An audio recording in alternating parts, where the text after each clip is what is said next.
I'm gonna hold your hand when I tell you this. No thanks, I'm married, but let's hear what you were gonna say.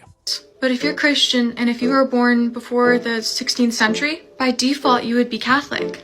By default, you would believe everything the Catholic Church teaches. No, it actually would not be by default. Now, there would be a very high chance if you were born before the 16th century that you would be Catholic, but it wouldn't be default. Because you see, as far as reformers go, in the 1400s we had John Huss, Jerome. In the 1300s we had John Wycliffe, who was often considered the morning star of the Reformation, because contrary to popular belief, the Protestant Reformation did not start with Martin Luther. And then before that, you also had the Waldensians. And this was a group of people that knew that if they were caught sharing the gospel, if they were caught sharing the written down scriptures or teaching people about it, they would be given the death penalty at the hands of the Catholic Church. So while there is a very high chance if you were born anywhere in the time period of the Dark Ages that you would be considered Catholic, there were other groups that weren't Catholic. So we can't say it's by default.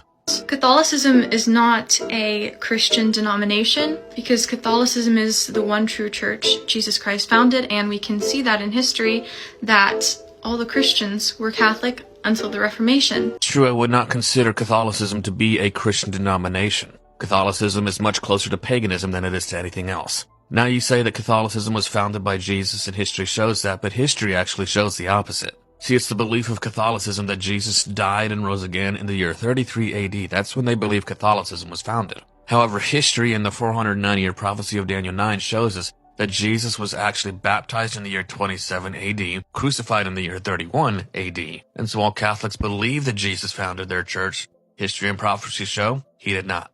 And then she says that all Christians were Catholic until the time of the Reformation, but that, again, is not true. Even when Catholicism took control of Western Europe, beginning their Dark Ages rule in the year 538 AD, and continuing that for over 1200 years, there was always a group of people that refused to join Catholicism. Why? Because again, it is closer to paganism than it is to the Bible. In fact, Catholicism is as opposite of the Bible as you can get while still claiming the name of Christ. Now, all of these Christian denominations that we have now, this might sound rude, but they're a result of all the different heresies. You might not like me saying that, but it's the truth.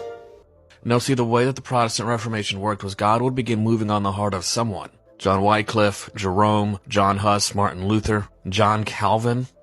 And they would begin seeing various acts of Catholicism that are not biblical, not even close to biblical. And they would start by trying to reform the Catholic Church. Because you see, at first, they didn't want to leave it. But when Catholicism refused to change, when Catholicism refused to give up the errors and the paganism that it teaches, the reformers had no choice but to leave. And every so often during the Protestant Reformation, God would raise up a new one. He would show a new bit of truth.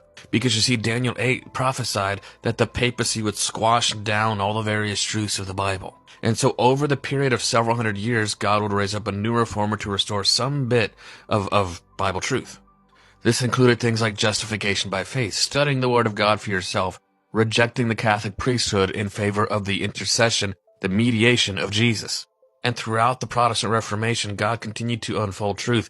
Now, sadly, those who were still following the teachings of the previous reformers, sadly, they refused to continue to embrace the truths that God was unfolding. And so while the different movements started by the reformers are no longer biblically based, the reformers themselves didn't leave and start those movements in heresy themselves. Now, most of the modern denominations, I would say, are rooted in heresy. They started in heresy. And that's why it's so important to take the Bible and study and see who is closest to the truth. And I give you a hint, it's not Catholicism, not even close. So if you want to be a Bible-based Christian, I guarantee you won't be a Catholic.